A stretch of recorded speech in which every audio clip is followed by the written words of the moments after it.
Hello everyone, and welcome to Chill English Channel. I'm Sophia, and I'm very happy you're spending some time with us today. And I'm Jake. Whether you're at home, walking outside, sitting on a bus, or relaxing after a long day, we hope you can get comfortable and enjoy some English with us. Today, we're talking about something that almost every English learner experiences. You study English, you learn vocabulary, and you understand your teacher. But then you hear real people speaking English, and suddenly everything sounds different. Yes, maybe you watch a movie, listen to a podcast, or hear two native speakers talking, and you think, wait, was that English? Exactly. You know the words when you see them on a page, but when someone says them naturally, you cannot catch them. And that can be frustrating because you start wondering if your listening is bad or if you need to learn thousands of new words. But usually, that is not the real problem. Your ears simply need more experience with the way English actually sounds in natural conversation. So today we're going to talk about how you can train your ears to understand real English more easily. And while you listen, we have one simple question for you to think about. Here it is. When you listen to real English, what is the most difficult thing for you? Maybe people speak too fast. Maybe you recognize some words but miss the rest of the sentence. Maybe different accents are difficult for you. Or maybe you understand English when you read subtitles, but when you turn the subtitles off, your confidence disappears. That one is very common. Subtitles can sometimes feel like a very helpful friend. Yes, and when that friend leaves, you suddenly think, please come back, I need you. But here is the good news. Listening is a skill, and like other skills, it can improve with practice. You were not born understanding your first language either. Your ears spent thousands of hours listening to people around you. And little by little, your brain learned the sounds, patterns, rhythm, and common expressions. English listening works in a similar way. The more useful listening experience you get, the easier it becomes for your brain to recognize what people are saying. Jake, do you remember learning another language and having this problem? Definitely. I remember studying Spanish and feeling quite confident with basic vocabulary. So you thought you were ready for real conversations? I absolutely did. I knew how to introduce myself, order food, ask simple questions, and talk about my day. That sounds pretty good. It did until I heard two Spanish speakers talking naturally to each other. What happened? My confidence disappeared in about 5 seconds. They were speaking naturally, connecting words and using expressions I had never heard in my lessons. Could you understand anything? A few words. I would hear one word I knew and become very excited, but while I was thinking about that word, they had already said 3 more sentences. That happens so often. We catch one word, stop to translate it, and meanwhile the conversation continues without us. Exactly, and that taught me something important. Listening is not the same as reading. Yes, when you read, you control the speed. You can stop, go back, check a word, and read the sentence again. But spoken English keeps moving. You need to follow the general meaning even when you miss something. And this is one of the first listening habits we want to change. Many learners believe they need to understand every single word. But trying to catch every word can actually make listening more difficult. Imagine someone says, "I was gonna call you, but I got home really late, so I just went straight to bed." A learner might hear gonna and think, what is gonna? Is that a new word? And while they are thinking about it, they miss the rest of the sentence. But gonna is simply a very common spoken form of going to. Natural English contains many changes like this. Words become shorter, sounds connect, and sometimes sounds almost disappear. For example, what are you doing may sound more like what are you doing in fast casual speech. And did you eat can sound something like did you eat? The written sentence looks clear and separate, but spoken English is not always separated into beautiful little pieces. Real speech flows. That word, flow, is useful here. When language flows, one sound moves naturally into another sound. Think about music. When you hear a song, you don't hear every musical note as a completely separate thing. You hear the melody as a whole. English has a kind of melody too. It has stressed words, weaker words, pauses, connected sounds, and changes in voice. And your ears need time to become familiar with that melody. This is why someone can know a word very well on paper, but still not recognize it when a person says it quickly. Let's take the phrase, a lot of. If we say it very slowly, we get a lot of. But in a natural sentence, I have a lot of work today, those words often connect. You probably won't hear three perfectly separated words. And that does not mean the speaker is speaking incorrectly. That is simply how natural spoken language works. Another example is want to. In casual conversation, you may hear something closer to wanna. Like, do you want to get some coffee?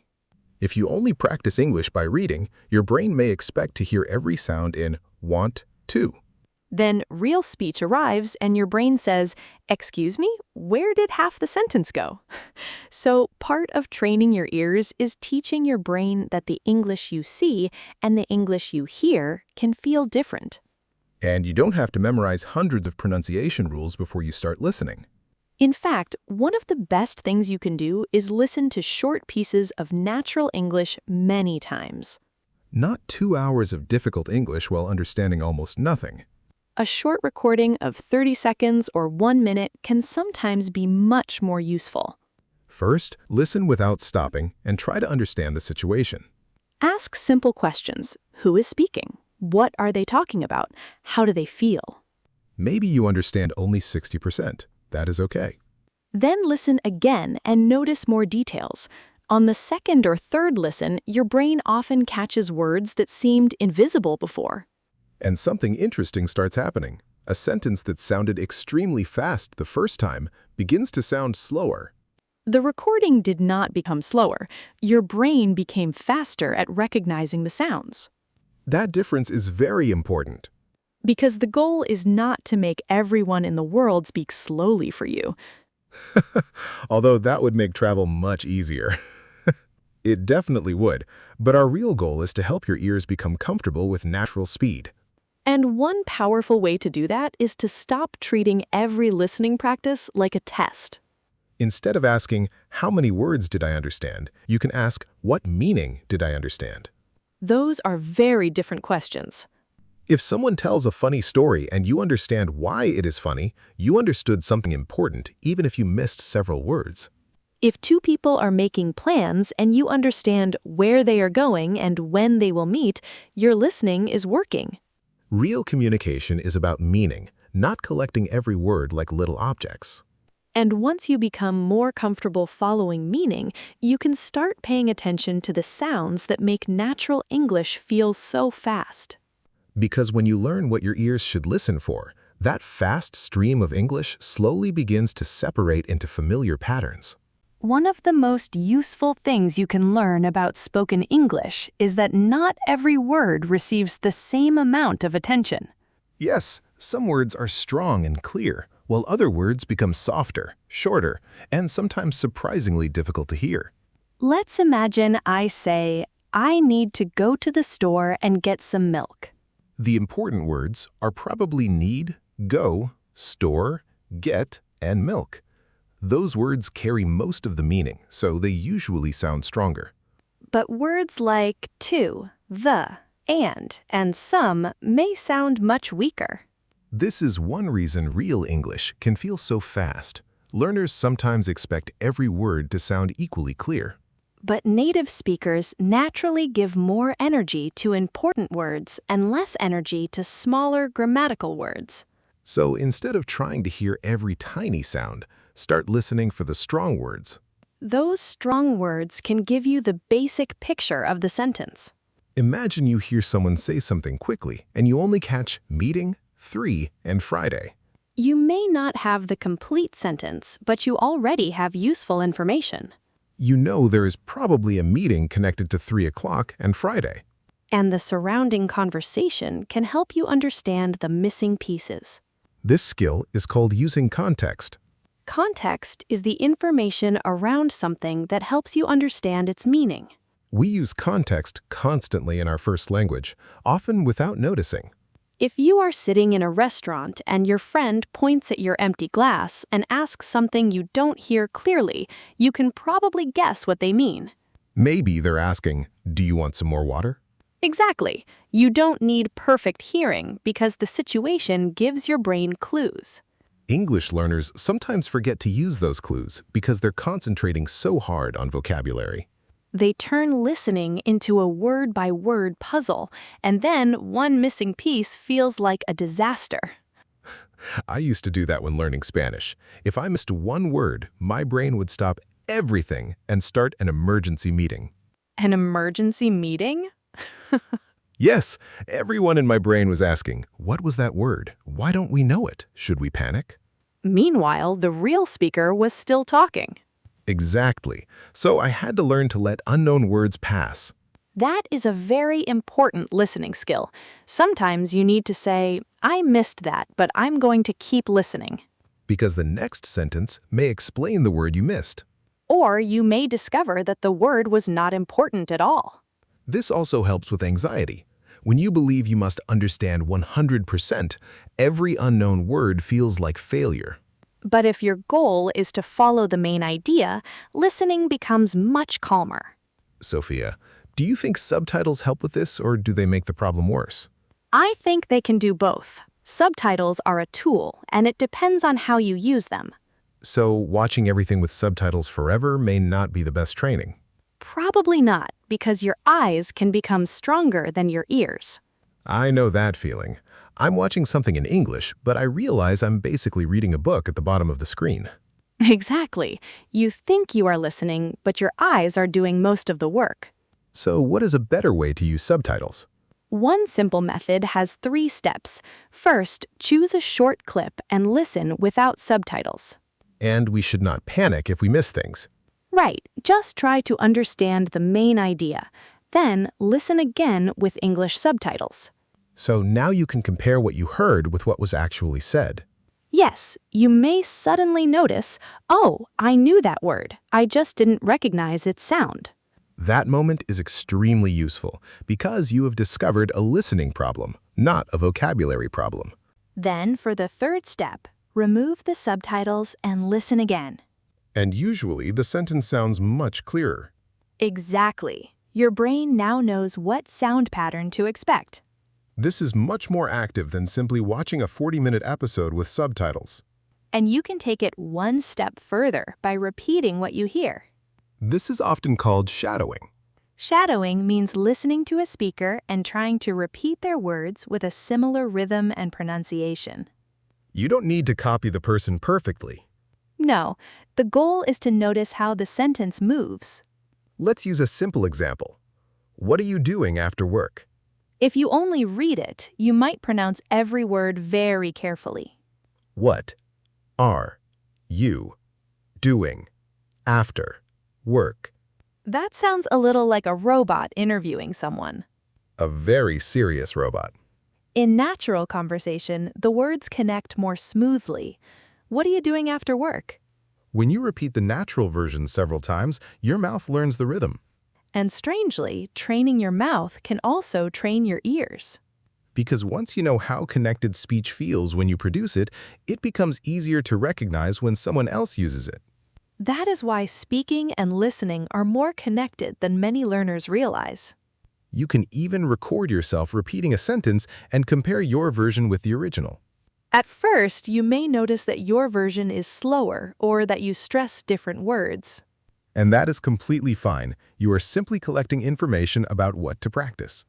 Another useful habit is listening to the same speaker regularly. This might sound strange because learners often think they should listen to as many different people as possible. Variety is useful, but familiarity is useful too. When you listen to the same podcast host or YouTube creator regularly, you become familiar with their voice, accent, speed, and favorite expressions. After some time, understanding that person becomes easier, and that gives you confidence and helps your brain become better at processing natural speech. Then you can slowly add other speakers and accents. Think of it like physical training. You don't walk into a gym on your first day and try to lift the heaviest weight. You begin at a level you can manage, and then you increase the challenge. Listening should work the same way. If you understand only 10% of something, it may simply be too difficult for focused practice right now. You can still listen for enjoyment, but for training, choose material where you can understand a reasonable amount.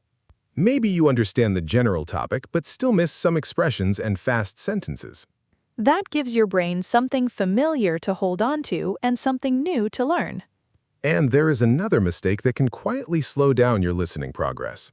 Translating everything into your first language. When you hear English, translate it, understand the translation, and then return to English, your brain has a lot of work to do. By the time that process is finished, the speaker may already be talking about something completely different. So begin practicing direct understanding with simple phrases. When you hear, "I'm tired," try to connect those sounds directly to the feeling or idea instead of creating a translation first. The same with expressions like, "I don't know," "give me a minute," or "that sounds good." These common phrases should slowly become one complete sound and meaning pattern in your mind. And as more patterns become automatic, your brain has more space to focus on the new information in a conversation. That is when listening begins to feel less like decoding individual words and more like naturally following what another person is trying to say. Now, there is one more thing that can make a huge difference in your listening, and it is surprisingly simple: consistency. Yes. You don't need to listen to English for 3 hours once a week. 10 or 15 focused minutes every day can be much more useful.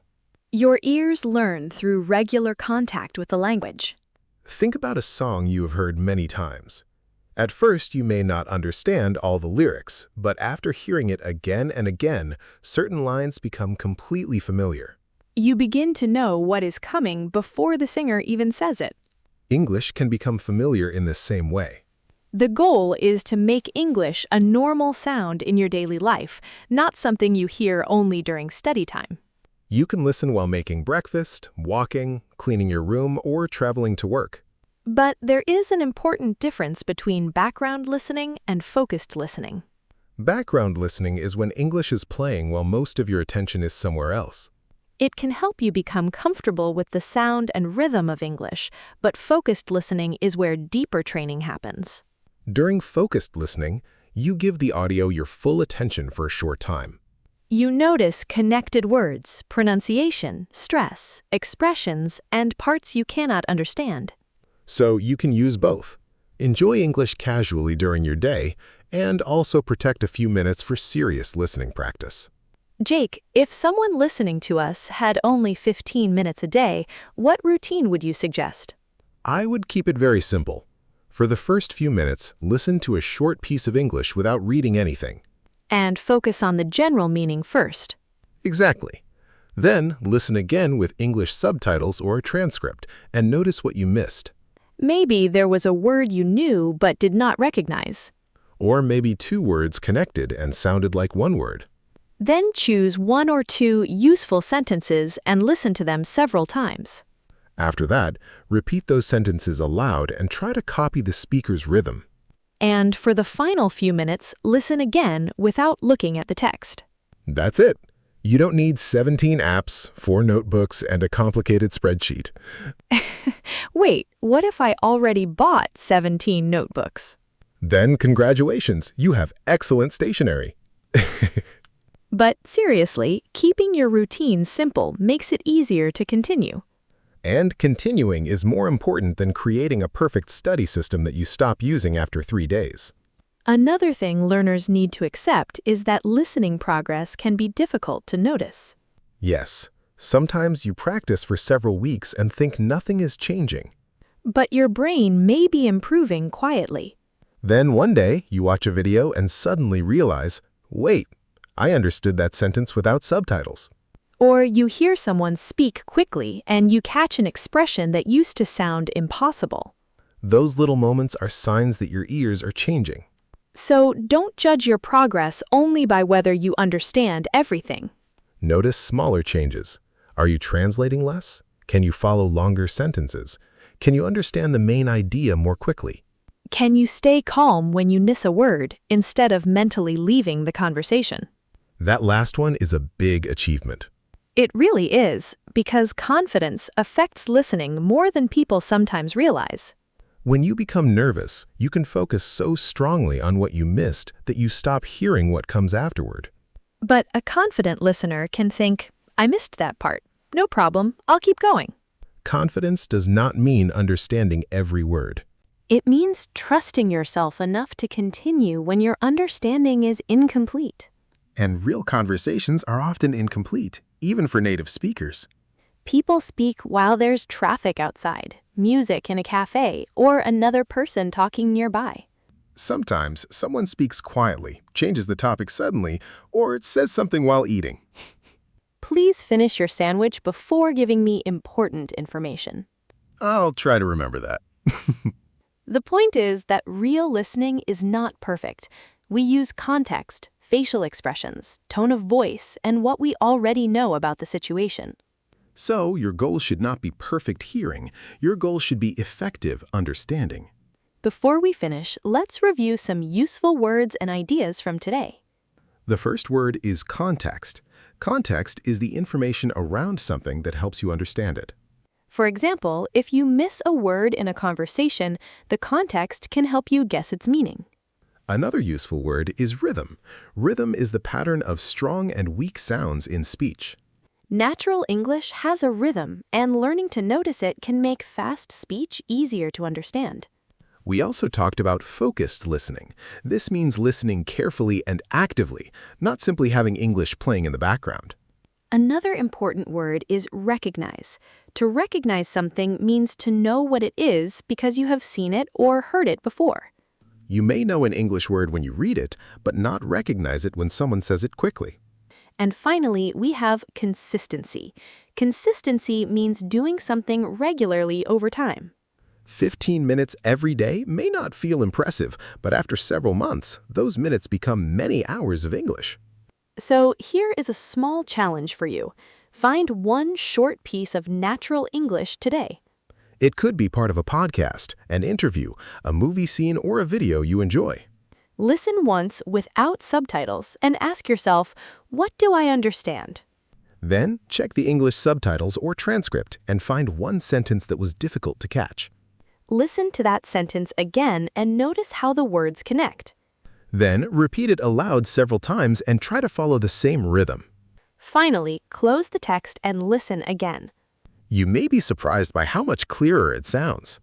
And remember, you are not trying to train your ears in one day.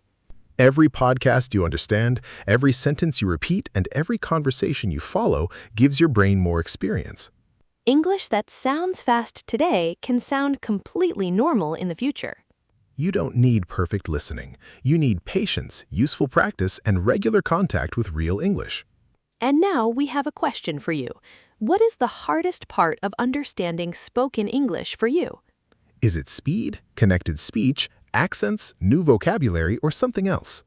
Write your answer in the comments. You can say, I'm your name from your country, and the hardest part of listening for me is... It's a simple way to practice writing and share your experience with other English learners. Thank you for spending this time with us here on Chill English Channel. We hope you feel a little more confident about listening to natural English. Keep listening, keep noticing, and give your ears time to learn the rhythm of the language. And remember, you don't have to catch every word to understand the conversation. Stay curious, keep practicing, and we'll see you again on Chill English Channel.